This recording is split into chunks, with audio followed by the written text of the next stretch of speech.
할렐루야, 반갑습니다. 우리 함께 2023년 4월 2일 14번째 주일 종료 주일 예배로 하나님 앞에 올려드리시겠습니다. 함께 묵도하시겠습니다.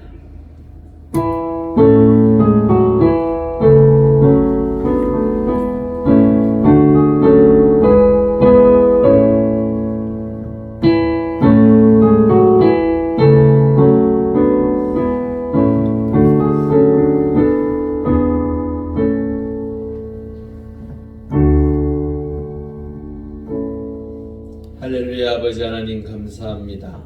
우리를 사랑하여 주시고 함께하여 주셔서 주의 은혜 가운데 한 주를 살게 하시고 종료 주일로 아버지 하나님 앞에 나와 예배하게 하시니 감사합니다.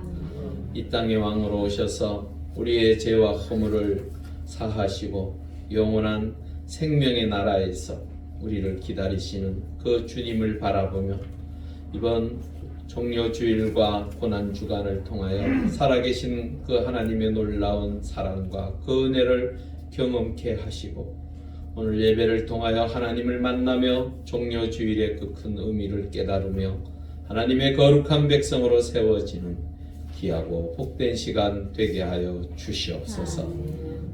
감사함을 돌려오며 예수님의 이름으로 간절히 기도 올리옵나이다. 아멘. 우리 함께 좋으신 하나님 찬송하시겠습니다.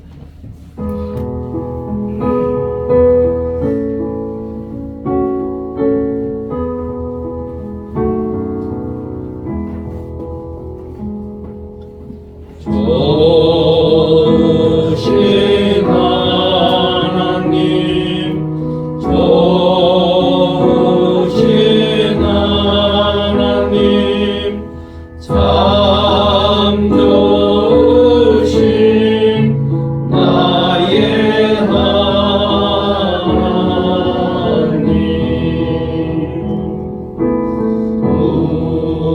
우리의 기도를 응답해 주시는 참 좋으신 나의 하나님,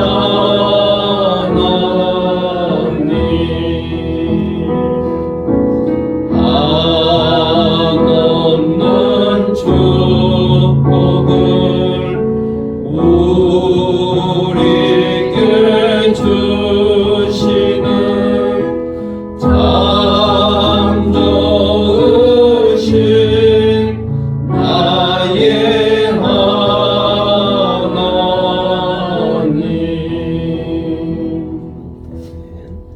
우리 함께 성시교도 하시겠습니다. 교동문 129번 종료 주일 함께 성시교도 하시겠습니다.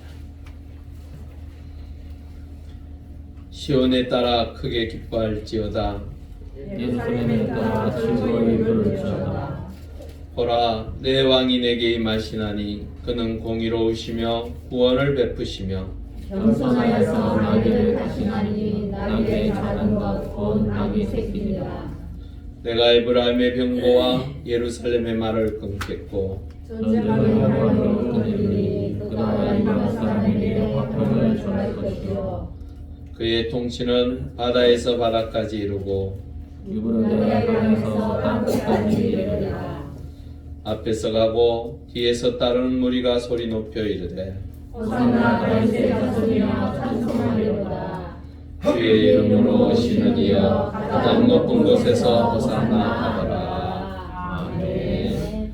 사도신경으로 우리의 신앙을 고백합니다. 전능하사 천지를 만드신 하나님 아버지를 내가 믿사오며 그 외아들 우리 주 예수 그리스도를 믿사오니 이는 성령으로 있게 하사 동정녀 마리아에게 나시고 본디오 빌라도에게 고난을 받으사 십자가에 못 박혀 죽으시고 장사한 지 사흘 만에 죽은 자 가운데서 다시 살아나시며 하늘에 오르사 전능하신 하나님 우편에 앉아 계시다가 저리로서 산 자와 죽은 자를 심판하러 오시리라.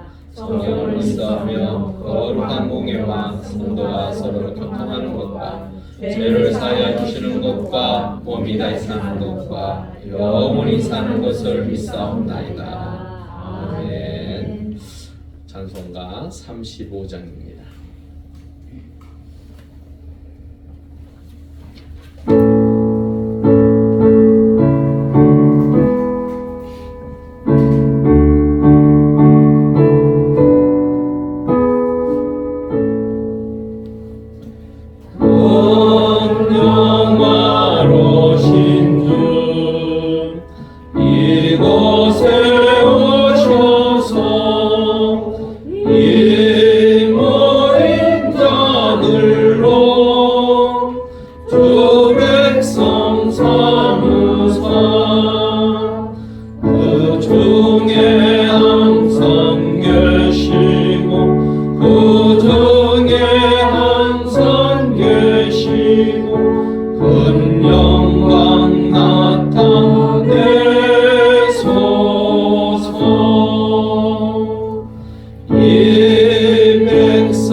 우리를 대표해서 이동철 장로님 기도해 주시겠습니다.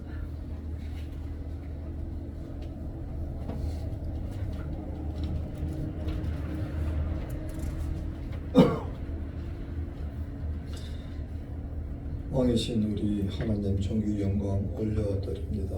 허물과 죄로 죽었던 우리를 살리려고 독생자 예수님을 대성물로 주시고 죽기까지 우리를 사랑하셨고 십자가의 길 모욕과 멸시와 채찍을 받으신 주님, 우리를 영원한 천국으로 인도하시기 위하여 임마누엘하신 하나님, 오늘 종례주일로 예루살렘 성에 어린 낙이 타고 입성하시는 예수님들, 앞서고 뒤따르며 종례가지 흔들고 호산나 찬송하는 군중들이 있었지만 가시와 이적에만 멀어 있는 군중들은 예수님을 구원의 사역을 깨닫지 못하고 십자가 못 박으라고 소리칩니다. 오늘 우리는 주님을 어떻게 믿는지 그들과 무엇이 다른지 깨닫게 하옵소서.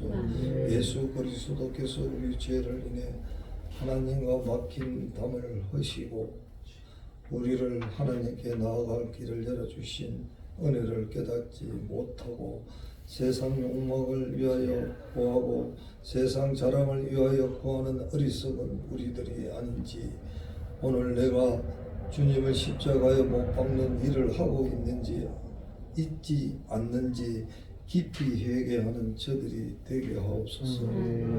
우리의 죄와 허물을 용서해 주시고 십자가 보혈로 씻어 주옵소서. 오늘도 복음을 위하여 선교 사역을 감당하시는 선교사님들을 기억해 주시고 선교지마다 구원받는 영혼들을 날마다 더하여 주옵소서. 우리 용왕 제1교회 성도들이 전도의 기회를 얻기 위하여 사랑하는 이웃과 형제 자매가 서로 섬길 때에 주께서 우리의 기도를 들으시고 대신자들의 마음을 열어 주옵소서.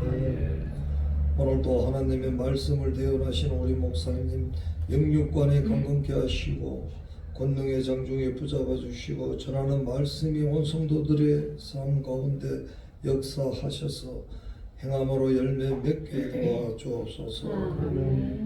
오늘 성찬식을 거행합니다.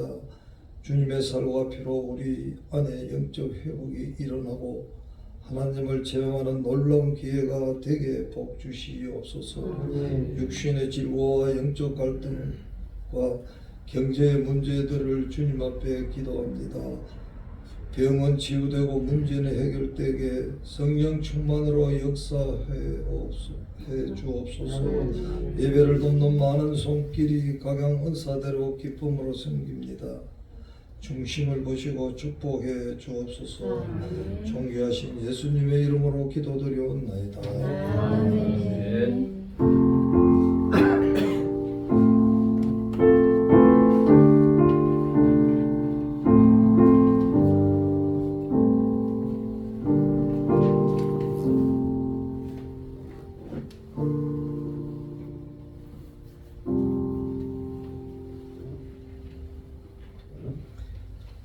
하나님 말씀 보겠습니다. 마가복음 11장 1절에서 10절 말씀입니다. 신약 73쪽입니다. 마가복음 11장 1절에서 10절 말씀 함께 교독하시겠습니다. 제가 먼저 읽습니다. 그들이 예루살렘에 가까이 와서 감난산 벳바게와 베다니에 이르렀을 때 예수께서 제자 중 둘을 보내시며 이르시되 너희는 맞은편 마을로 가다 그리고 아직 아무도 타보지 않은 나귀 소가 되어 있는 것을 보니 풀어 끌고 오라. 만일 누가 너희에게 왜 이렇게 하느냐 묻거든 주가 쓰시겠다 하라. 그리하면 즉시 이리로 보내리라 하시니 제자들이 가본즉 나귀 새끼가 아무나 거리에 매여 있는지라 그것을 부르니 거기서 있는 사람 중 어떤 이들이 이르되 나귀 새끼를 풀어 무엇 하려느냐 하매 제자들이 예수께서 이르시는 대로 여기에 허락하는지라.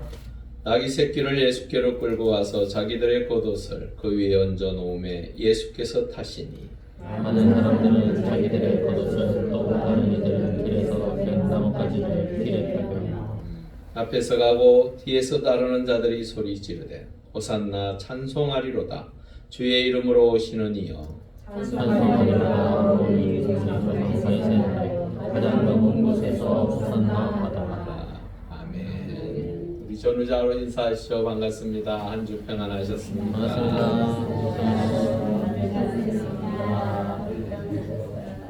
오늘은 정료주일입니다. 그래서 제가 동영상을 하나 준비했습니다. 한 5분 정도 돼요. 조금 길지만 그래도 정료주일에 대한 의미를 우리가 되새기는 마음으로 보셨으면 좋겠습니다.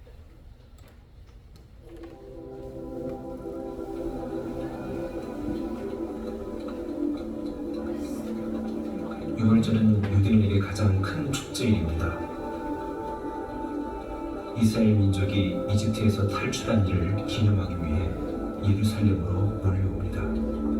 예수님의 예루살렘 입성은 사람들에게 많은 관심을 불러일으켰습니다. 선지자 스가랴가 예언한 대로 새끼 나귀를 타고 오는 유대인의 새 왕 모습 그대로였습니다. 이스라엘 백성들은 예수님의 예루살렘 입성을 축하하기 위해 종려나무 가지를 흔들었습니다. 그리스도의 사명을 완수하는 인류 역사상 가장 중요한 주간이 시작되었습니다. 하나님의 어린 양이자 진정한 왕의 왕으로 6월절은 유대인에게 가장 중요한 세 가지 중요한 절기 중 첫 번째입니다. 이집트의 속박에서 이스라엘의 구원을 기념하는 것입니다.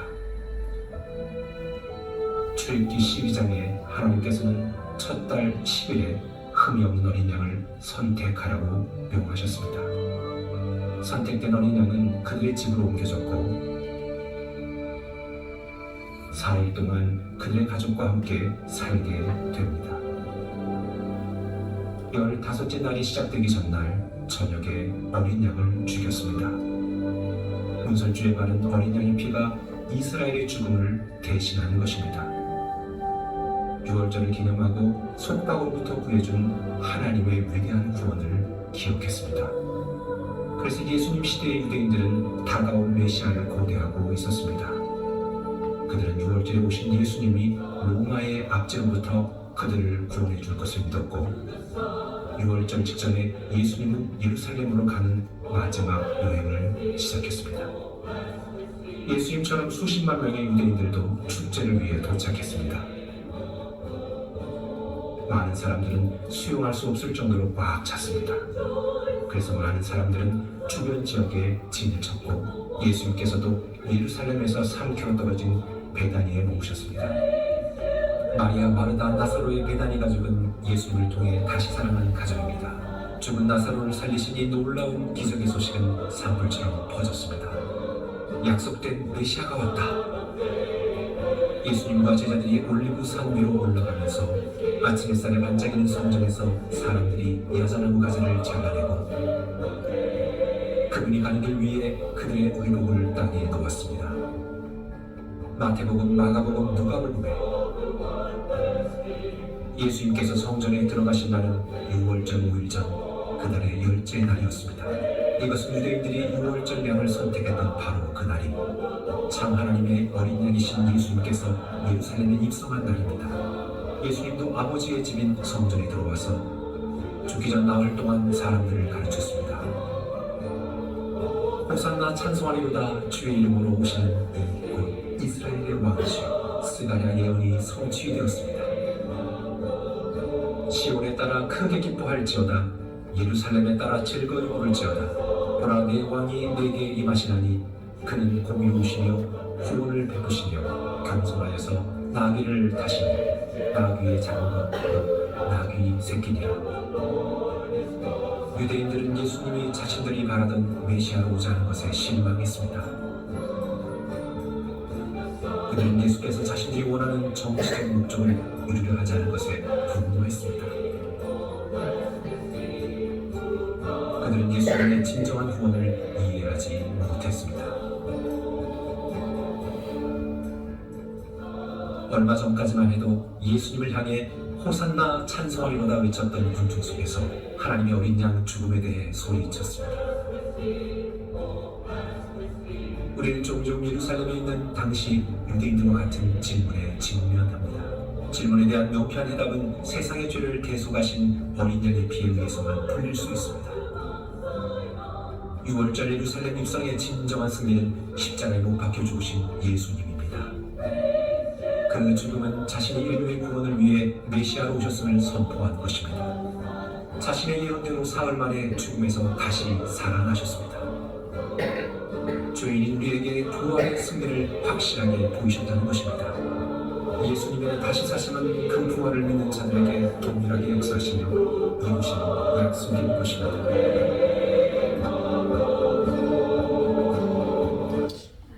이 동영상이 뉴욕에 있는 온세대교회에서 제작한 겁니다.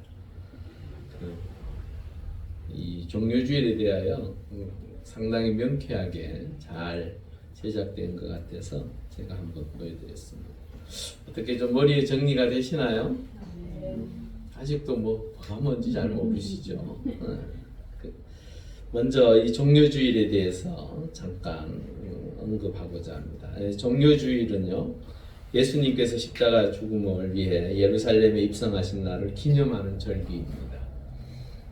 종려나무 가지를 꺾어서 그분이 들어오시는 것을 환영했던 그렇게 흔들므로 인하여 모든 사람들이 메시아, 유대인의 왕으로 오심에 대한 환영에 기념해서 그것을 종려주일로 지키고 있습니다. 이 종려나무까지는요 대추 야자나무랍니다. 우리가 그 중국을 통해서 복음이 들어오면서 이 말씀에 그 중국에서 번역되는 그 말씀 그대로 받아들이면서 이 종려나무라는 것을 썼대요.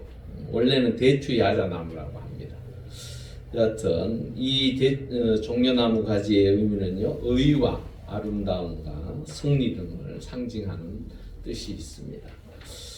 특별히 여기에서 유대인들이 호산나라고 불렀습니다. 호산나. 이 호산나라는 뜻이 뭘까? 구하옵나니 이제 구원하소서. 시편 118편 25절에 나와 있습니다. 그 말이 바로 호산나입니다. 그래서 요즘에는 좀 더 명확하게 오 구원해 주시옵소서. 우리 함께 호산나 다윗의 왕이여라고 한번 외쳐볼까요 한번?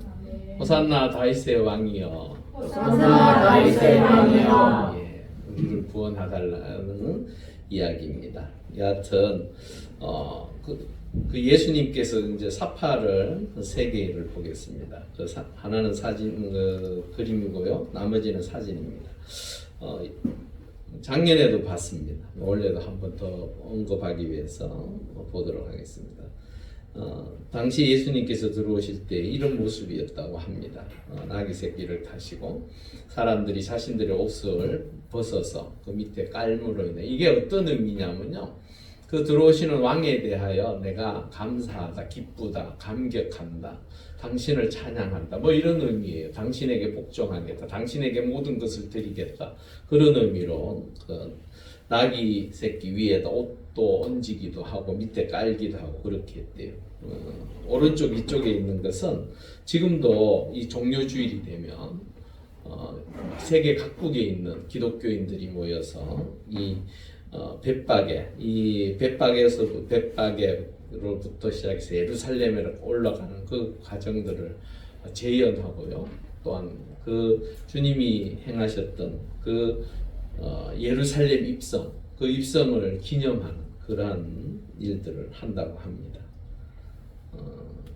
이게요, 그냥 뭐 유대인들에게 있었던 그 한 지역에서만 머물러 있었던 것이 아니라 이제는 전 세계 사람들이 그곳에 함께 모여서 이 종려주일을 함께 기념하고 또한 호산나 다윗의 왕이라고 외친 그러한 일들이 있다고 하니 어쩌면 그곳과 여기에는 참으로 많이 멀리 떨어져 있잖아요.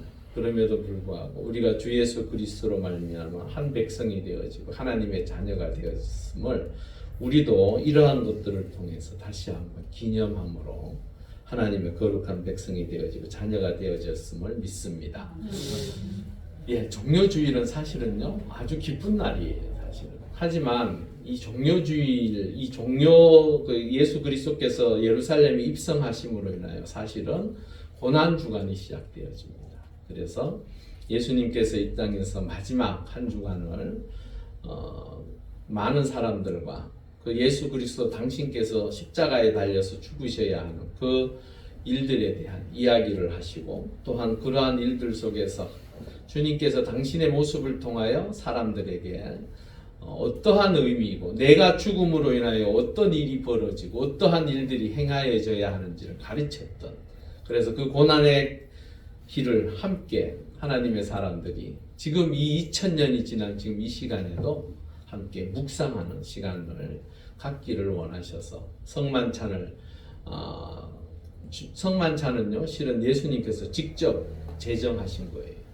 그러한 것을 통하여 주님이 걸어가신 길을 우리가 다시 한번 묵상할 수 있는 것을 기대하시는 그러한 모습들을 이번 한 주 동안 우리가 새벽기도회를 통하여 주님과 함께 나아가는 시간들을 역시 가질 것입니다. 일주일입니다. 일주일도 아니죠. 뭐 월요일부터 금요일입니다. 그리고 1년에 뭐 매일 새벽기도 나오시는 분들은 상관없지만 한 번도 안 나오시고 또한 한 번도 경험해보지 못하신 분들, 이번 일주일 월요일부터 금요일까지 아침 6시예요. 6시니까 다들 나오셔서 그 고난 주간 함께 주님이 걸어가셨던 그 고난을 체험하는, 그래서 하나님의 그 크신 사랑을 다시 한번 깨닫는 시간이 되었으면 좋겠습니다. 그 고난 주간을 통하여 우리의 신앙이요 다시 한번 정립되어지고 그 고난에 동참하는 그 하나님의 놀라운 은혜를 경험하는 시간들이 되었으면 좋겠습니다. 오늘 말씀을 가지고 이제 함께 나누고자 합니다. 세 가지로 제가 나누어 보았어요. 이 종료주일 가운데 이 종료주일, 즉 예루살렘 입성을 위해서 주님의 그 놀라운 구원의 첫 발을 내린, 사실은 예수 그리스도께서 이 땅에 오셔서 공생애 하셨던 그 자체가 사실은 구원의 역사의 첫 발이에요. 하지만 주님께서 십자가에 달리시기는 그 고난 주간의 마지막 그 한 주간을 보내시기 위해서 하나님께서 또한 주님의 그 일을 위해서 수고한 두 부류의 사람과 또한 나귀 새끼에 대한 의미를 우리가 한번 되새겨 보고자 합니다. 첫 번째로 제자들의 모습입니다. 제자들에게 주님께서 이렇게 이야기합니다. 나귀를 가서 저 맞은편 마을에 가서 나귀를 끌고 오라고 이야기를 합니다. 그럴 때에 제자들은 아무 얘기하지 않냐고 그 말씀대로 가서 그 나귀를 데리고 옵니다. 사실은 도무지 이해가 되지 않아요. 왜 굳이 나귀 새끼를 끌고 오라고 말씀하실까? 이제 유대인의 왕 메시아로서 예루살렘에 입성하시는 분이 굳이 나귀 새끼에 그 볼품없는 그 나귀 새끼 위에 타고 들어가신다는 모습이 얼마나 솔직히 말해서 볼품없지요. 개선 장군들은 흰 백마를 타고 정말로 모든 이들의 환영을 받으며 들어오는 그 모습을 아마도 제자들도 상상했을 것인데 이게 지금 보면 말이 안 되는 거예요, 사실은. 그럼에도 불구하고요, 누구도 거기에 대해서 언급하지 않습니다. 사실 여기에서 보면요, 이치에 맞아서가 아니라 주님의 말씀이기에 순종한 줄 믿습니다. 우리가 살아가는 삶의 자리에서요, 이치에 맞지 않는 것들이 참 많습니다. 어떤 여자가요, 그 명문가에 시집을 갔습니다. 그런데 자신도 참 하는 것을 배우고 한국의 최고의 대학이라는 데를 나오고 자신도 커리우먼으로서 정말로 남들 부럽지 않을 만큼 그랬던 그 여인이 시집을 갔는데요, 이 시어머니가 사사건건 뭘 시키는 거예요. 처음에는 뭐 그냥 시어머니가 시키니까 해야지 싶어서 대충 이래 뭐 알아서 듣고 했는데 이게 점점 가면 갈수록 강도가 세지는 거예요. 아니 내가 이걸 하려고 결혼을 했나 이런 생각이 들기 시작하는 거예요. 내가 지금 밖에 나가서 이 고급 인력이 나가서 일하면 훨씬 더 많은 것을 할 수 있는데 내가 고작 저 어머니의 말에 순종하고 그것을 따라야 하는가 이런 생각이 드는 거예요. 그러다 보니까 점점 갈등이 생기기 시작하는 거예요. 그리고 그 어머니의 말하는 것이 불편해지기 시작하는 거예요. 그러다가 드디어 폭발했습니다. 어머니, 제가 이거 하려고 시집 왔는 줄 아세요? 얘기했다가 그냥 한 대 들 맞았습니다. 어머니 그럴 수 있죠. 이게 어디 감히 어머니한테 덤벼드냐 식으로 한 대 때리는 거니까 뭐 여자가 완전 분노해버린 거예요. 그래서 집을 뛰쳐나갔습니다. 나갔는데 막상 어디 갈 데가 없는 거예요. 그래서 대학교 다닐 때 친한 친구가 생각이 나더라고요. 그래서 친한 친구한테 전화를 하니까 야, 너 집에 가서 하룻밤 자면 안 되겠나? 그럼 와 그러더래요. 또 갔더니만요, 자기 친구만인 줄 알았더니만 시어머니가 또 계시더라고요. 시어머니 있는 친구 집에 들어가는 게 쉽습니까? 어렵습니까? 그것도 하룻밤 자는 게 쉬울까요? 어려울까요?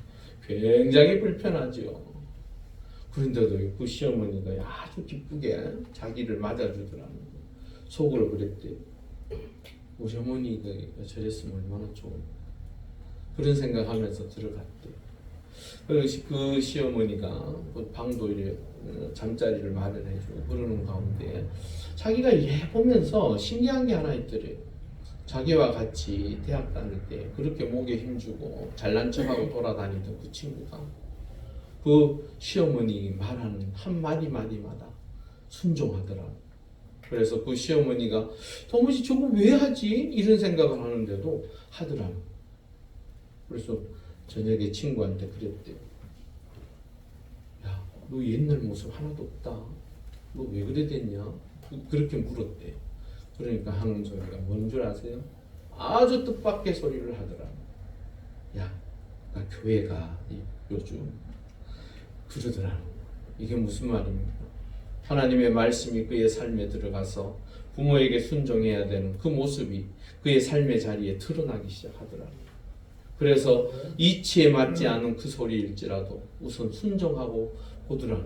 여러분, 우리가 하나님의 말씀을 읽다 보면 어떤 때는 나하고는 상관없는 이야기 같습니다. 하지만 우리가 그 말씀에 순종할 때 하나님의 은혜의 역사가 여러분 삶의 자리에 임할 것이고 하나님의 놀라운 능력의 역사가 여러분 삶에 있을 줄 믿습니다. 그 마태복음 16장 16절 우리 한번 읽어보실까요? 시작. 시몬 베드로가 대답하여 이르되 주는 그리스도시요 살아계신 하나님의 아들이시니이다. 예, 맞습니다. 주님은 살아계신 하나님의 아들이십니다. 그분은 우리의 주인이십니다.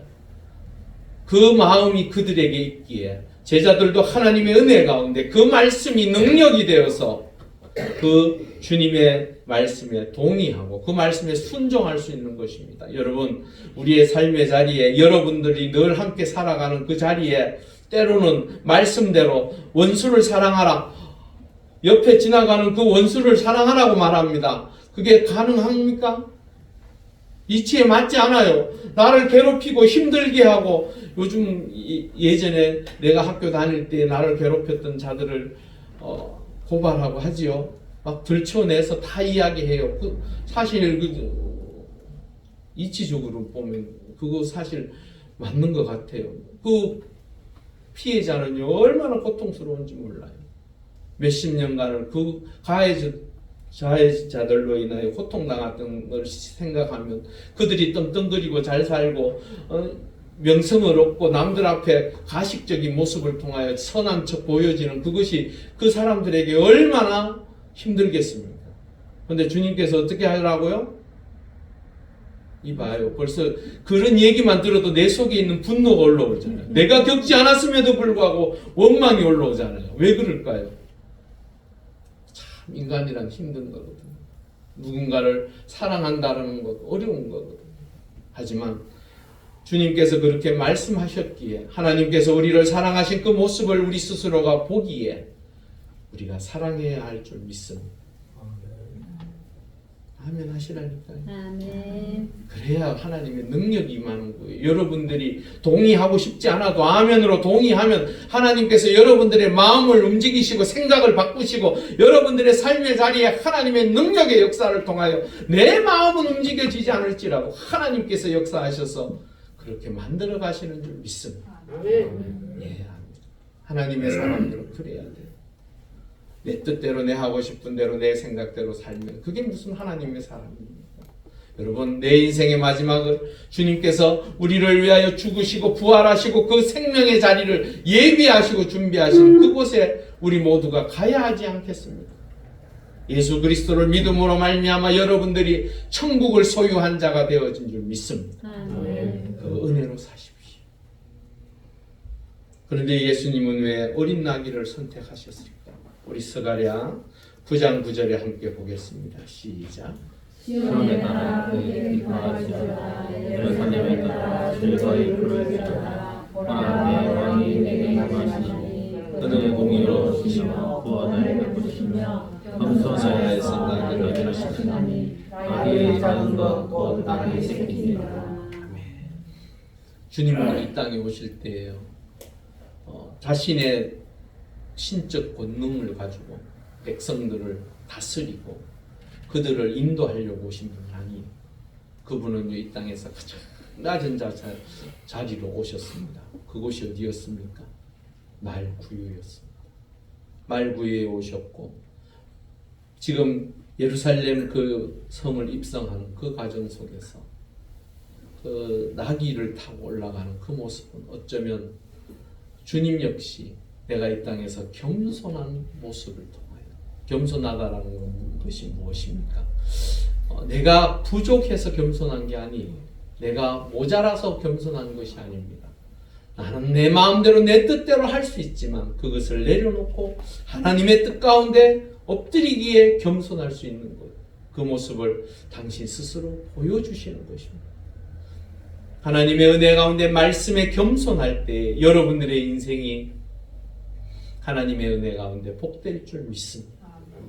그 겸손한 모습을 통하여 우리가 예수 그리스도를 닮아가는 그 모습을 우리에게 보이시고자 하나님께서 우리를 통하여 하나님의 뜻을 이루어 가시고자 때로는 어렵고 힘든 것, 이치에 맞지 않는 것조차도 우리를 통하여 행하시고자 하시는 그 일들 가운데 여러분들이 겸손한 자세로 그 주님께서 걸어가신 그 길을 따라가실 수 있기를 바랍니다.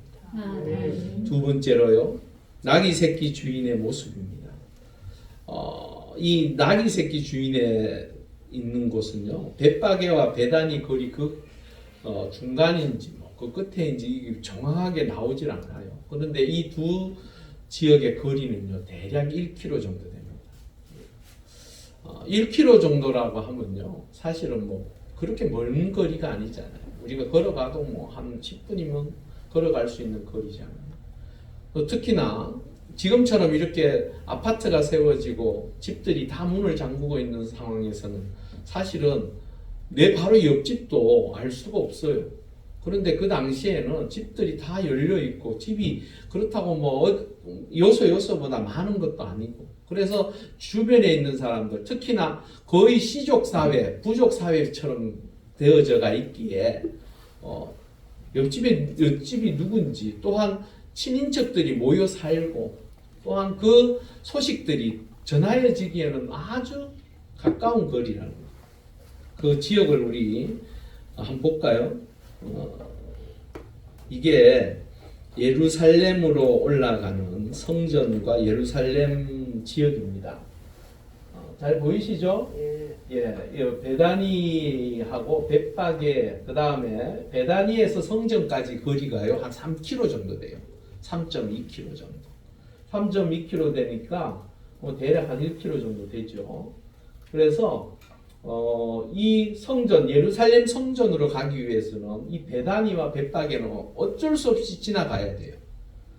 그 어떻게 보면 교통의 요충지죠. 어차피 그쪽을 지나가야 하는 길이기 때문에. 그런데 예루살렘 성에서 벳바게나 베다니 쪽에 있다라는 것은 예루살렘 예전에 그 얘기, 요즘 이야기되는 것 중에 우리 조선시대 때의 한양이 있죠. 한양이 지금의 우리의 서울과 같은 곳이잖아요. 서울이잖아요. 서울인데 집 문제 있죠. 집. 우리 요즘 뭐 집값들이 하도 많이 오르고 막 그래서 뭐 집을 가지고 사니 못 사니 뭐 너무 비싸서 뭐 어떻게 해야 되는 그런 얘기들 하잖아요. 한양 조선시대 때 한양의 집값은 어땠을까? 그런 생각해 보셨어요? 조선시대 때의 한양 집값은요, 지금의 집값과 거의 비슷했대요. 지금처럼 20억, 30억 이런 개념이 아니고 그만큼 이 도성 안에 산다는 것 자체가 어려운데요. 명문가들 아니면 권세를 쥐고 있지 않으면, 아니면 돈이 많이 있지 않고서는 그 한양 도성에 살기가 어려운데, 그래서도 어려운 사람 좀 벗어나려면 어디로 가야 될까요? 이제 조금 그 주변 지역으로 뭐 광명이나 뭐 수원이나 인천이나 이런 데로 흩어져야 되잖아요. 그게 모르겠으면 전 서울에 대해서 아직 잘 몰라서 대충 저도 서울에 살기는 했었지만 여하튼 간에 그렇게들 사는 것처럼 이 벳바게와 베다니에 산다는 것 자체가 예루살렘과는 그래도 조금 모든 게 이제 격차가 있는, 그리고 그 예루살렘에 살고 싶지만 들어가기에 어려운 그런 사람들이 모여 사는 곳이에요. 이곳에서 살았는데 왜 이곳이 갑자기 제가 언급을 하냐 그러면, 이 이야기를 왜 하냐 그러면 베다니에서 일어난 죽은 나사로의 부활 사건 때문에 지금 언급하는 거예요.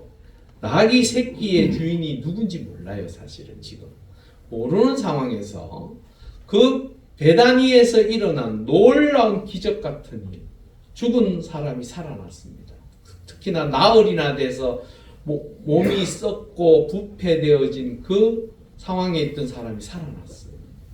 예루살렘으로 당연히 그 소문이 들어가겠죠. 하지만 더 중요한 것은 이 벳바게와 베다니에 있는 사람들은 직접적으로 나사로를 만나고 경험하고 생활했던 사람들이에요.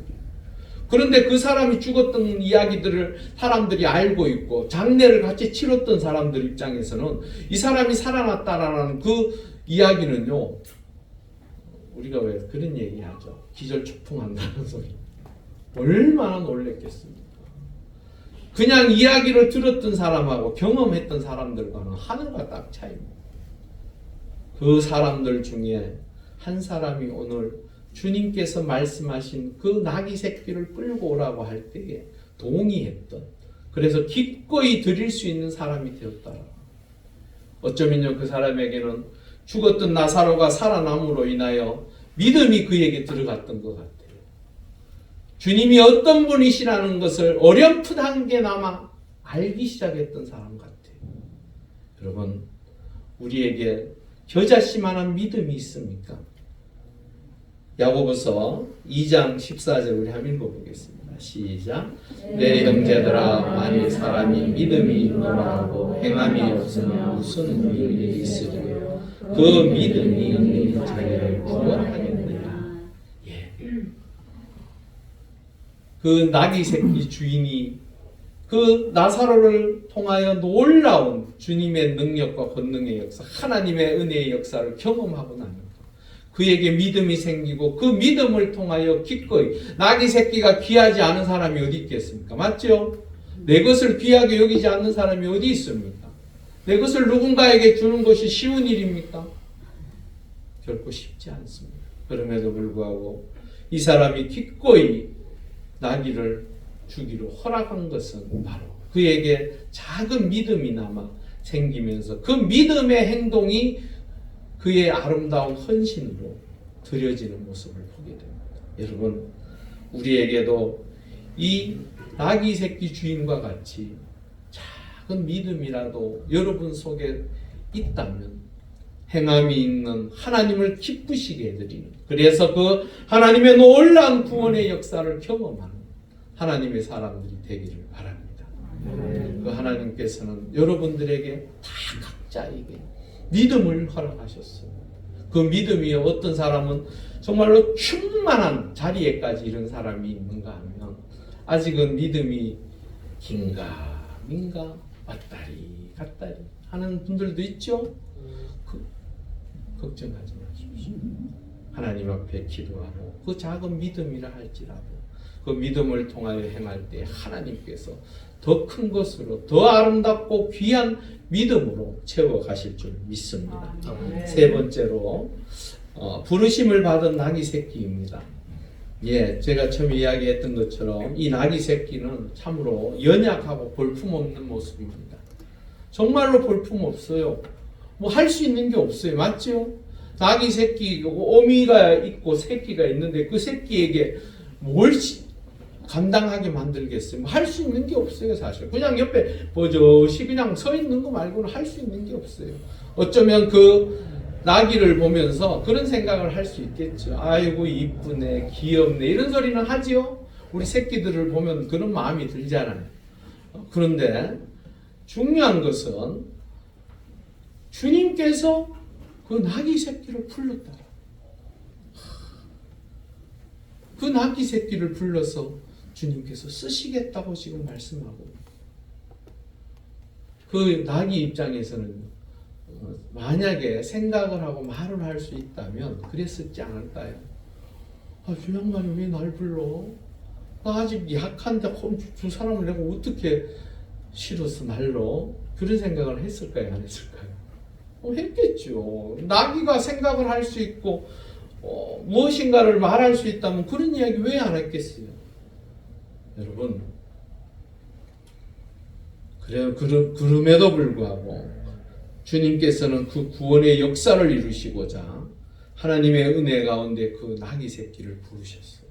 그래서 그 나귀 새끼 위에 타셔서 오늘 예루살렘을 입성하십니다.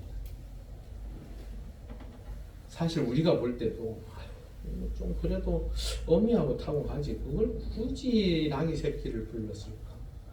여러분, 우리의 모습은 어떻습니까? 우리 그런 생각 안 해보셨어요?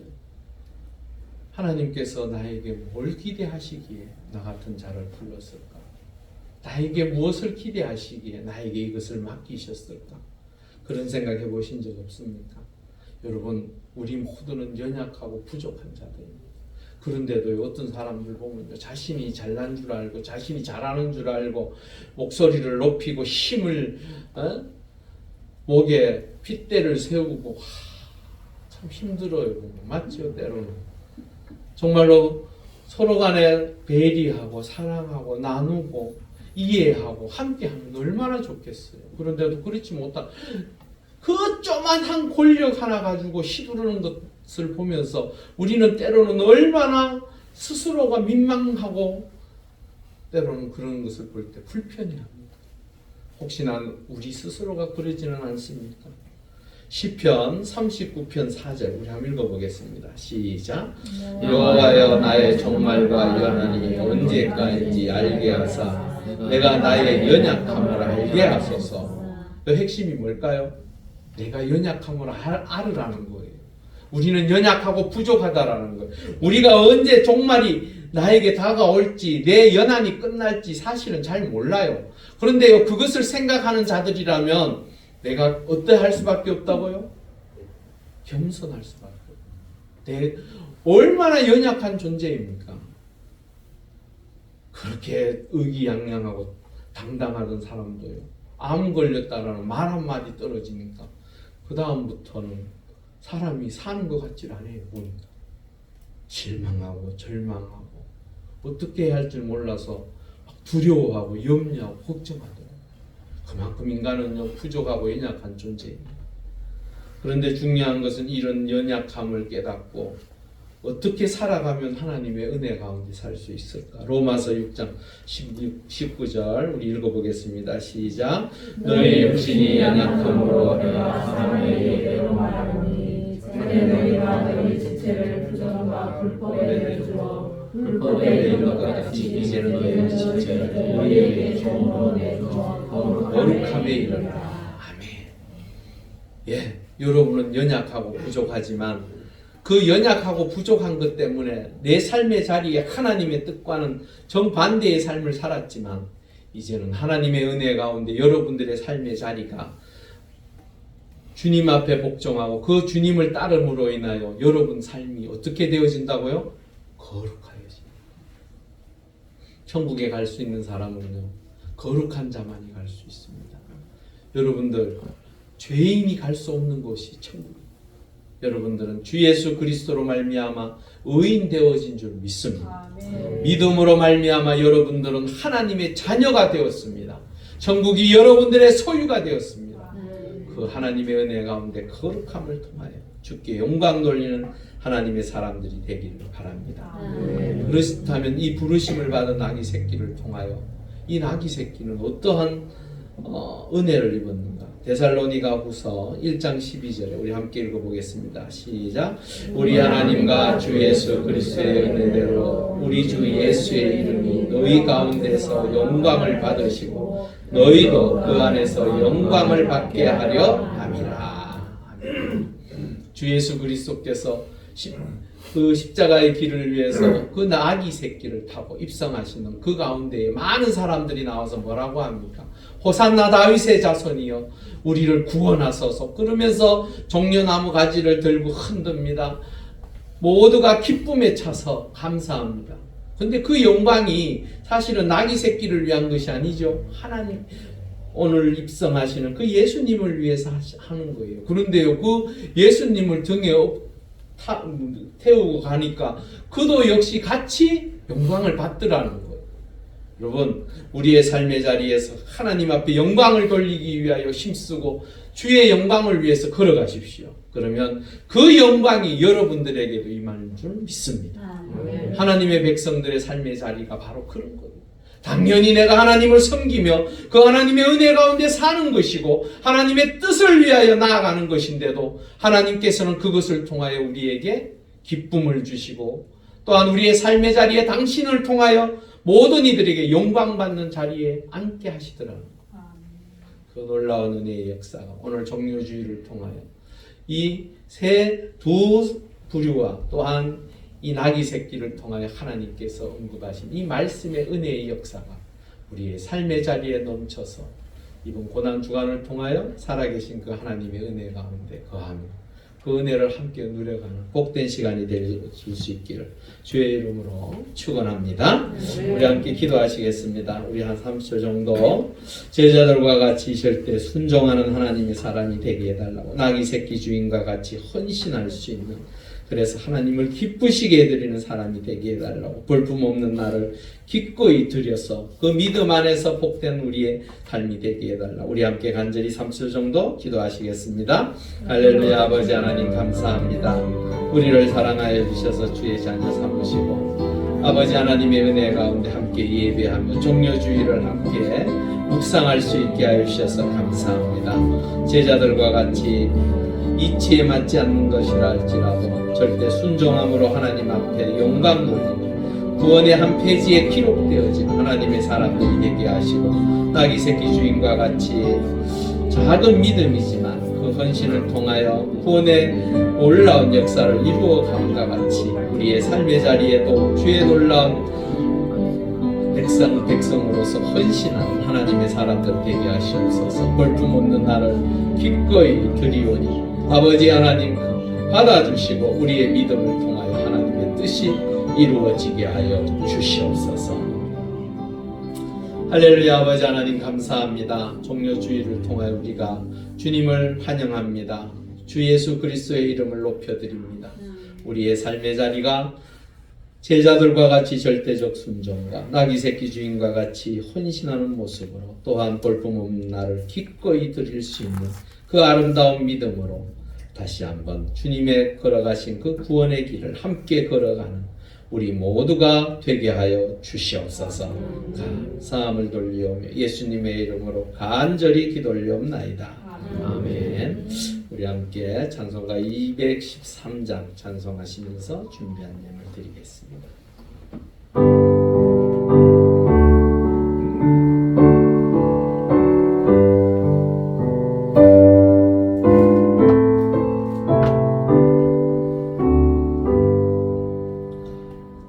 나의 생명 돌리니 주여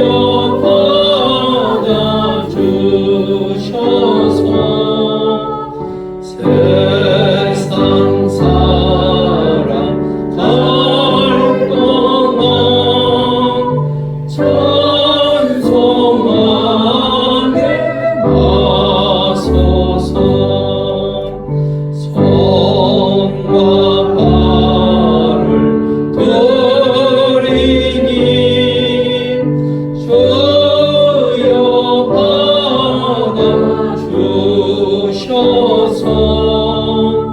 주여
할렐루야. 아버지 하나님 감사합니다. 주의 거룩한 백성이 주의 전에 나와 종료주일로 하나님 앞에 예배합니다. 주의 거룩한 백성들, 주 예수 그리스도께서 이 땅에 오신 그 놀라운 은혜의 역사를 누리며 기쁨으로 귀한 예물 하나님 앞에 드립니다. 아버지 하나님, 열의 하나를 구분하여 하나님 앞에 드린 주의 백성을 기억하여 주시옵소서. 날마다 주의 은총 가운데 복되게 하시고 일하는 데 있어서 부족함이 없게 하시오며 아버지 하나님께서 새 힘 주셔서 더욱더 크고 아름다운 일들을 행할 수 있도록 도와주시옵소서. 한 달 동안 일할 때에 능력 주시고 힘 주시고 또한 아버지 하나님 기도하고 바라고 원하고 소망하는 것들이 주의 은혜 가운데 응답하시고 이루어 주시옵소서. 감사의 예물 하나님 앞에 드립니다. 주의 백성들이 드리는 그 감사를 기쁘게 받아주시고 범사에 감사하며 항상 감사하여 또한 아버지 하나님 앞에 기쁨으로 드린 주의 백성들을 기억하시사 하나님께서 인도하시는 삶의 자리가 날마다 주의 은혜로 풍성케 하시고 복의 복을 누리게 하시고 아버지 하나님 앞에 더 많은 감사의 조건들이 풍성하여질 수 있도록 도와주시옵소서. 주의 백성들의 삶의 자리자리마다 기억하시고 하나님의 손길을 통하여 더욱더 놀라운 은총을 누리는 주의 백성들 되게 하여 주시옵소서.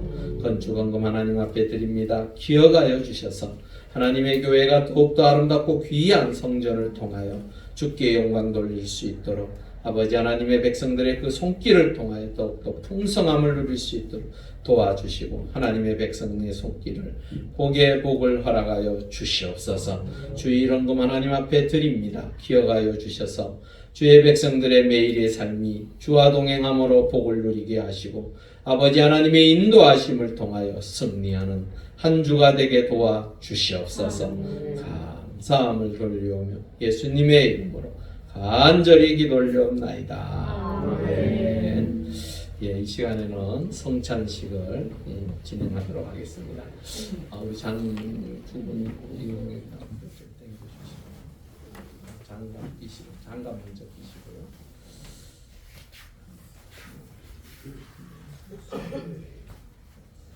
예, 먼저 찬송 144장입니다. 우리 144장 함께 부르시면서 성찬식 진행하도록 하겠습니다.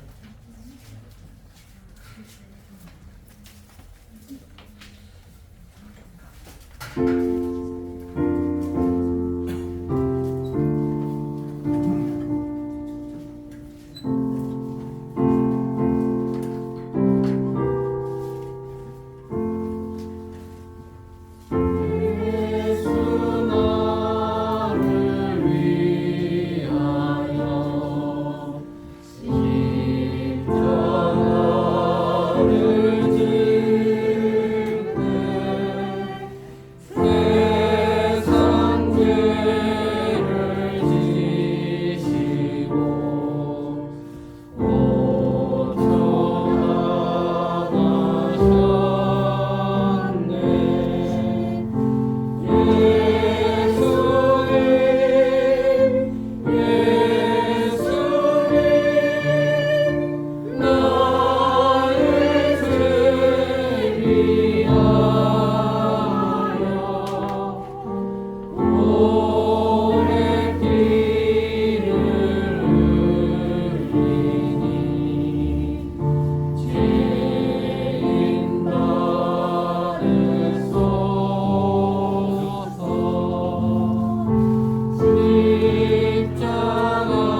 예식은요, 주님께서 직접 제정하신 것입니다.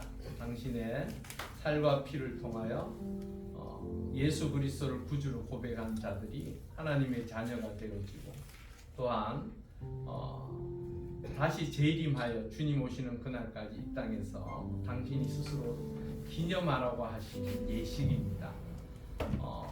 이 성찬식에 참여할 수 있는 분들은요, 침례나 세례를 받으신 분만이 참여할 수 있습니다. 아직 침례 받지 못한 분들은 신앙의 이제 시간에 맞춰서 한 8월쯤에 우리가 침례식을 하려고 합니다. 그동안에 우리가 다시 믿음의 공부를 하고, 또한 그 믿음이 자라나는 그 과정을 통하여 우리가 함께 그 예식을 진행하려고 하니까요. 오늘 침례와 세례를 받으신 분만이 이 예식에 참여할 수 있음을 아시고요. 그리고 또한 혹시나 내가 침례를 받고 세례를 받았지만 마음에 꺼리낌이 있는 죄악의 모습들이 있으면 나는 받기가 좀 부담스럽다 그러면 동참 안 하셔도 됩니다.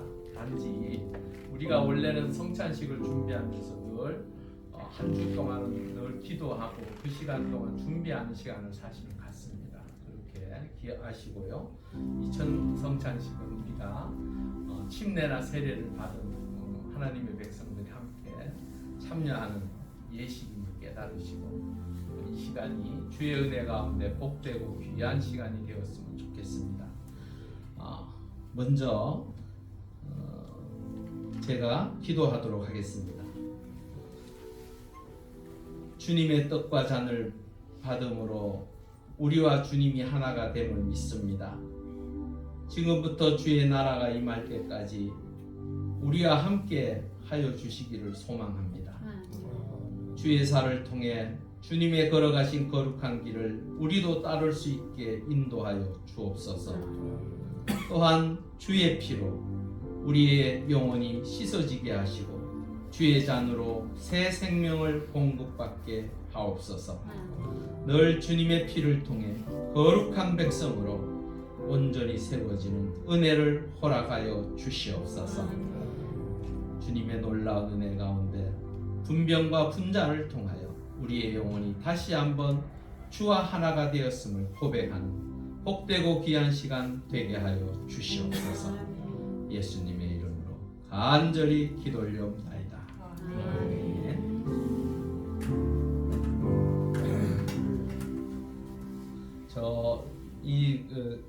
먼저 제가 먹고 우리 장로님들한테 제가 드리겠습니다.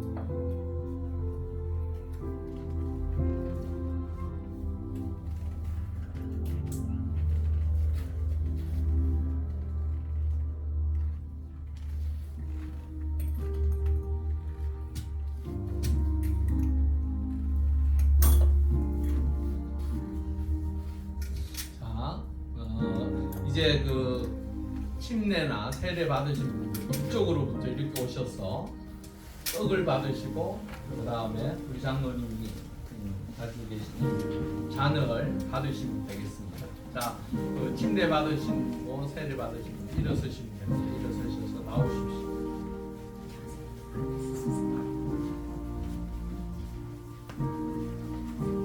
우리 함께 기도하는 마음으로 함께 떡을 떼고 잔을 나눌 수 있기를 바랍니다.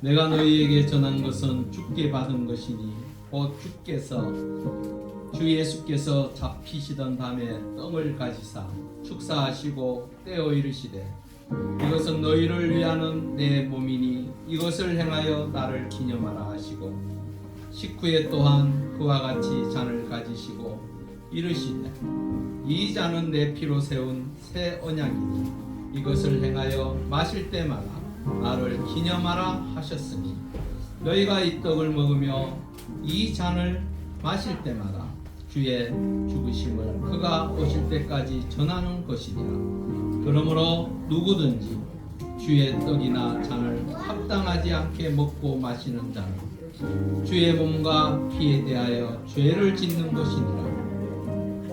사람이 자기를 살피고 그 후에야 이 떡을 먹고 이 잔을 마실지니 주의 몸을 분별하지 못하고 먹고 마시는 자는 자기의 죄를 먹고 마시는 것이니라.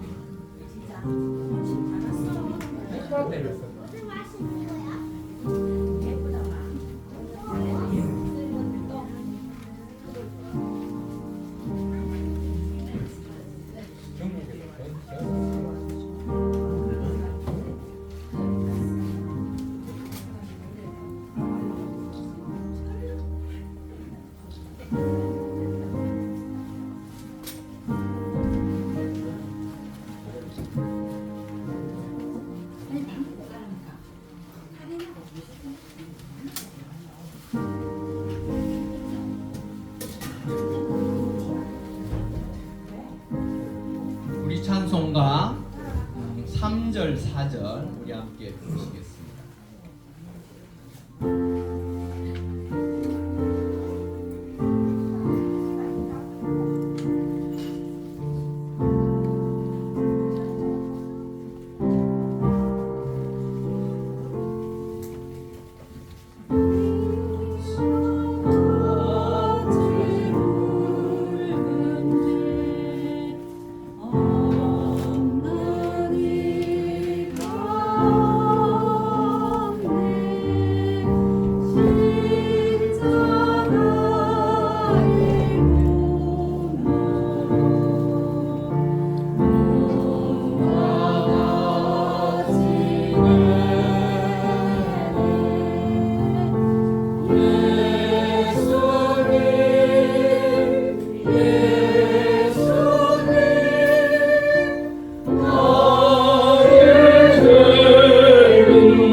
기도하시겠습니다. 할렐루야. 아버지 하나님 감사합니다. 우리가 성만찬을 통하여 주님의 그 살과 피를 함께 나누었습니다.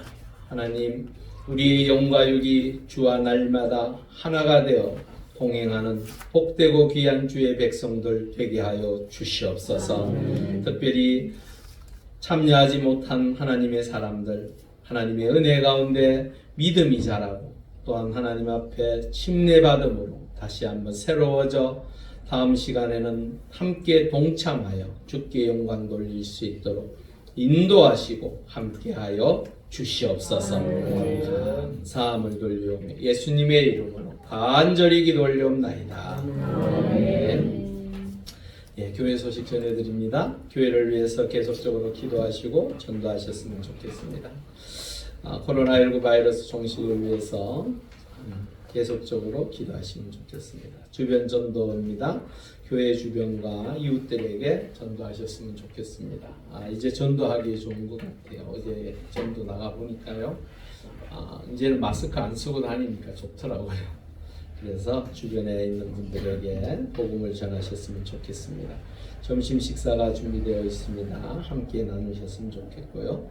고난주간 특별 새벽 기도회가 있습니다. 4월 3일 월요일부터 7일 금요일까지 있습니다.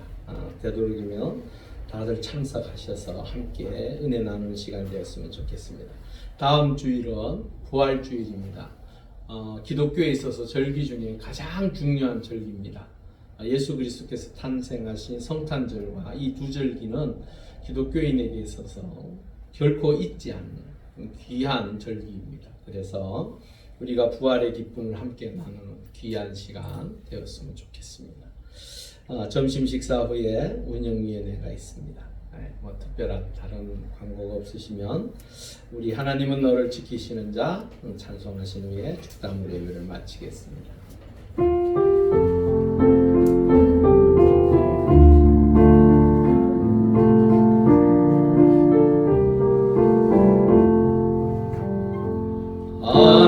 하나님은 너를 지키시는 자 너의 우편에 그늘 되시니 낮에 해와 밤에 달도 너를 해치 못하리. 하나님은 너를 지키시는 자 너의 환난을 명쾌하시니 그가 너를 지키시리라. 너의 주임을 지키시리라. 눈을 들어 산을 보아라. 너의 도움 어디서 오나. 천지 지으신 너를 만드신